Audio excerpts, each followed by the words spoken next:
One of the things that nearly did Trump in and hurt him in Wisconsin was when he was asked on a question that as a candidate in the Republican Party you're going to get on abortion. The shock wasn't a particular answer, although he got in trouble with that. He wasn't prepared for it. Hi, I'm Nick Gillespie with Reason TV. We are at Freedom Fest in Las Vegas, Nevada, and we are talking to Steve Forbes, a man who needs no introduction. Steve, thanks for talking to us. Good to be with you. You have come out as a pro-Trump supporter. What is it about Trump that you're getting behind? Well, I said, first of all, I'd support the Republican nominee, and so I didn't endorse anyone until he gets the official nomination. And so you're still hoping that something will happen? Well, get lost driving to Cleveland. I've made it very clear I disagree with them on immigration. We're not going to deport 11 million people. And on tariffs, 45% taxes, it's a 45% sales tax, would be a disaster. But the key thing is, so those things I do disagree with. Sadly, the other side, the big other side, we'll see if Gary Johnson can emerge. But on the Democrat side, they're just as bad. She's gone, Hillary Clinton's gone socialist light. Bernie, and they've both learned, you don't say socialist, you say social. That sounds like you're friendly, a social. But it's the same thing, more and more state control.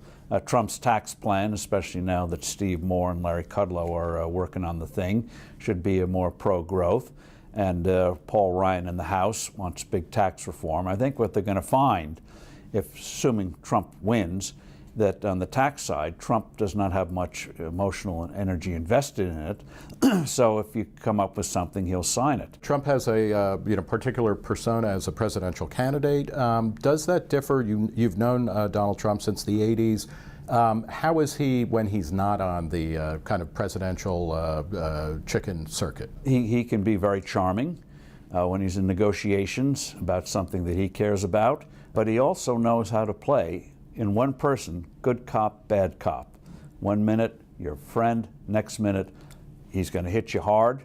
And so that's what makes him effective at the negotiating table. With us, he's always debating our estimation of his wealth. And just one story on it, we related in Forbes magazine back last fall. So our editor goes up to his office in Trump Tower the day the Pope is in New York. And so they hear the hubbub outside. There's a balcony apparently, so they went out on the balcony.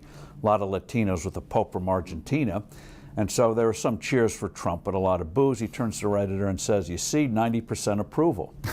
And then he says, this shows you've underestimated the value of this building because the Pope chose my building to begin his parade in New York City. So in other words... So this is a man who just tries to bend the world to the way he... I was going to say, this sounds like a man who is deeply delusional.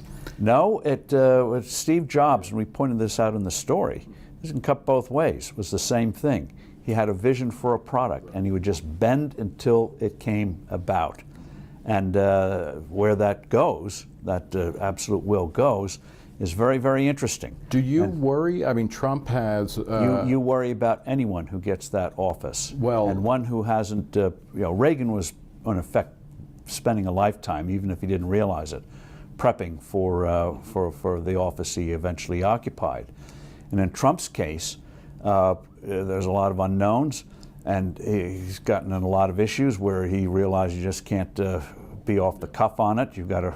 There's a reason why they have teleprompters to make sure you stay on message when you're speaking. What I was going to ask about is Trump has said, he's effectively threatened the free press. He's talked about opening up the libel laws. He's talked about going after the New York Times when they write false things about him. Obviously, he thinks Forbes is full of it when they're estimating his wealth. So, I mean, do you worry about that at all as a media person? Well, the question is one thing when you're not having a high office and you get angry about something. Oh, that was a piece of you-know-what. I wish I could smack him around. And quite another when everything you say is weighed and will be held against you. And so one of the things he has to reassure people on is I can get real things done. I know how to put teams together. Buildings just don't rise up by themselves. You've got to have a lot of cooperation, make things happen. And I can do the same thing in Washington. So people will say, Doubts about the guy, but maybe we can take a chance. But you're not worried that he will actively try and harness the press or actually take it to a next level of not just combating it, but try to pass laws? If he did, the press would not show the same reticence with him that they did constantly with Barack Obama. No get-out-of-jail-free card for Trump or anybody else, maybe Clinton, but not for a Republican. They will be all over him the way you'd expect the way they should be. Yeah. I'm going to open up our libel laws so when they write purposely negative and horrible and false articles, we can sue them and win lots of money. Obviously, Hillary, you line up everything in the no column. Trump, many things in the no column, but he is more pliable, really, by a Republican Party that maintains control of Congress. I think on the tax side, what they're going to find is what happened in '86. When the Democrats wanted to do away with tax shelters, Republicans wanted to bring rates down. And they found out that if you touch one tax shelter, you have to hit all of them. You just can't pick and choose. So this idea that we'll leave in a couple of deductions, the two biggies for home mortgages and charity, and the rest we can tamper with, they're going to find you either do it or you don't. So I think we get one of those rare instances, this after all will be 30 years since 1986, where you end up getting more than you anticipated when you started the process instead of less. One of the things during the Republican campaign, primary campaign, you were critical of Republican candidates, the serious ones, not really bringing things forward that would. Well, this is where it's amazing. You had Trump, you had 16 others. He came up with a slogan. What did the others have a slogan for? Zero. So they were seen as bland. And these are people, many of them, who made their living in the political world but couldn't seem to master the basics. Were they part afraid of it? Of the problem is, yes, some of them have very nice or interesting proposals, but they never led with them. They never related them in a way what you might call a takeaway for individuals. With George Bush, he said, I want 4% GDP growth. I knew what he was saying. Jeb Bush. Jeb Bush, Yeah, excuse me. I wanted 4% GDP growth. Well, I understood what he was saying. But most people, 4% GDP, it sounds like a hair formula. You know, Rogaine, 4% GDP. Oh, yes. Yeah. And so they never related in a way where people said, okay, I can see how this can improve my lot in life, improve the country, the way Reagan did in 1980 when he advocated a 30% across-the-board cut in income tax rates. The Democrats, of course, ridiculed, economists were skeptical, and Republicans had their doubts, but he got the national mandate and got most of it done. They didn't do it here. And so I almost fantasize sometimes for 5 minutes bringing back Joseph Stalin to shoot all the consultants and then go back to hell. Why didn't you step into the ring as somebody who is a recidivist presidential candidate? Why, this seems like this would be your time. Well, with 16 others, I thought that the pressure of competition, being a believer in free markets, the status could make a good case. The GOP is an example where free markets don't work. And just as when you look at presidents since Reagan, you could say that's a good argument against evolution. But in the case of the GOP, so I'd run twice, and saw my role now as an agitator. So we had, was with a group like Kudlow and Steve Moore and Art Laffer. We had dinners with other people with these various candidates to pry more, learn more, try to get them more online with pro-free markets in terms of taxes and money. And so we thought this would be the year in which it would happen. But they all read from the same playbook. And what's amazing is that when Trump rose up, put aside his prescriptions, at least he put something on the table. They didn't put anything real on the table, advocating it up front. Give you one example on health care. Burning issue was what drove people in 2010, drove people in 2014. And yet none of them led with things like, how about posting prices for hospitals and clinics? Basic stuff that people would say, yes, that would be great, and relating it in a way that people could understand. They didn't do it. And so you can't fight something with nothing.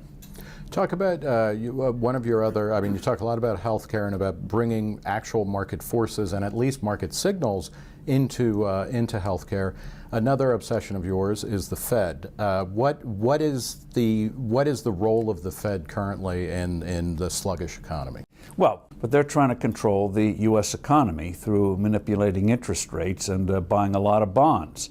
I guess they hadn't gotten the word yet. I know in the era of fast communications, they should have gotten it by now. The Berlin Wall fell in 1989. The Soviet Union collapsed in 1991. But they think it can guide the economy through a central bank with a handful of mandarins. Central planning doesn't work. And what they've done in terms of controlling the price of money, control between lenders and borrowers instead of letting them set what the rent. So would interest rates be much higher, or how would they be different? But they would be different, but at least the market could work. Remember when they controlled gasoline prices, you had lines literally miles long. And when Reagan did away with price controls, yes, prices actually went down, but even when they went up, you didn't have lines. And so what you have today with the distorted credit market is corporations, no problem borrowing money. Bonds are for big established companies, no problem for government borrowing money. But for small businesses and households, and remember, small and new businesses are how you get the dynamism in the economy and the big companies of tomorrow. They've been starved of credit. And they're hardly grown at all. When in a recovery, that should be booming. So so you have Exxon borrowing $12 billion. What did they borrow $12 billion? To buy in their stock. Not the best use of capital. Apple, $230 billion in cash and securities around the world, borrowing over tens of billions of dollars of bonds. Why? Because they can. It's so cheap. They can buy issue the bonds and buy in their stock and have a spread on the yield of the bonds and the dividend. Financial engineering. Talk, you've been mentioning as a final comment, you've mentioned Reagan quite a bit. What is your vision of the future? It's not simply going back to Reagan policies, is it? Or like what do we need different? Well, Reagan understood. First, he's one of the rare individuals who could lead a movement, but also have success in the political world where nothing ever goes straight. But he got some big things done. And so it's not going back, it's going forward with basic principles that we know work. And this is what surprised me in this campaign. The problem with health care is not the quality we have in this country. If you have cancer, which I had several years ago, you want to be here. You don't want to be in England or anywhere else. The problem is we don't have real free markets. And the proof of it, as I like to point out, is even the crummiest motel in America wouldn't dare put you in a room with another guest with a curtain in between, a sick person. They routinely do that in hospitals. I talked with a fellow the other day. They talked about expanding a hospital in, I think it was in Vermont, and they had single private rooms. It's not just to make the patient feel better, but help fight infections and basic things like that. Are you optimistic about the future? Yes, because when something doesn't work, at least in this country, we demand a change. Sometimes it takes a while to get it. Back in the 1970s, that's how Carter got elected in '76. Oh, this might be a change. Didn't work. So then we got Reagan in 1980. That did work. And so I think this time, assuming Trump wins, if he doesn't work, we'll get another one in 2020. If she's in, we know it won't work, so we'll get something else in 2020. And in terms of Gary Johnson and Bill Weld on the libertarian side, they've got to get their act together. They've got to get real themes out there, not just sort of passive things, I'd like to do this, and maybe something that they got to go vigorously forward, make the case, and when they go on things like CNN Town Hall, they are ready with themes, messages to get across, answers, anticipate questions. One of the things that nearly did Trump in and hurt him in Wisconsin was when he was asked on a question that as a candidate in the Republican Party, you're going to get on abortion. The shock wasn't a particular answer, although he got in trouble with that. He wasn't prepared for it. Do you believe in punishment for abortion? Yes or no, as a principle? The answer is that there has to be some form of punishment. For the woman? Yeah, there has to be some form. 10 cents, 10 years, I don't what? know. That I don't know. Well, why not? I don't know. You take positions and everything else. I do take positions and everything else. It's a very complicated position. And that's if Johnson and Weld want to make a breakthrough, they're going to have that down. They've got to be preparing now for the big time. They've been accustomed to playing AA ball. They are now going to the major leagues, and they don't have the luxury of having months as a normal candidate would do to try things, get things going, get your act together. Like a boxer getting ready for a match, you just don't go in the ring. You've had a lot of prep time. If they want to make the breakthrough and get that 15% in the polls so they can go in the debates, they got to get those themes out there and relate it to where individuals can say, aha. That's the key to success. When the voter says, aha, I get where this might help. All right, we will leave it there. Thank you so much. Thank you. For Reason TV, I'm Nick Gillespie.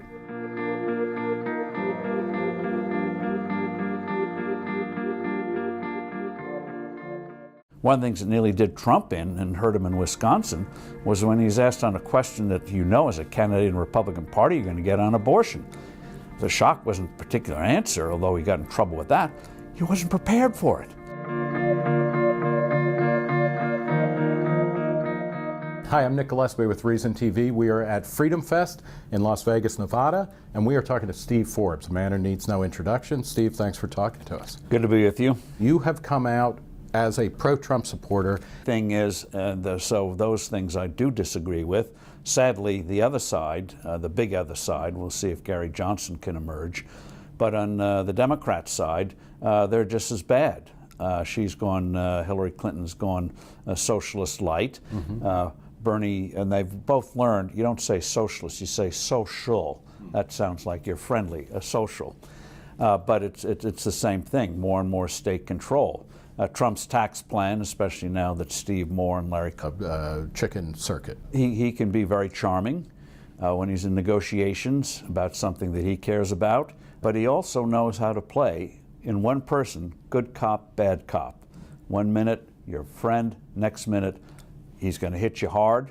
And so that's what makes him effective at the negotiating table. With us, he's always debating our estimation of his wealth. And just one story on it, we related in Forbes magazine back last fall. So our editor goes up to his office, and Hudlow are working on the thing, should be a more pro-growth.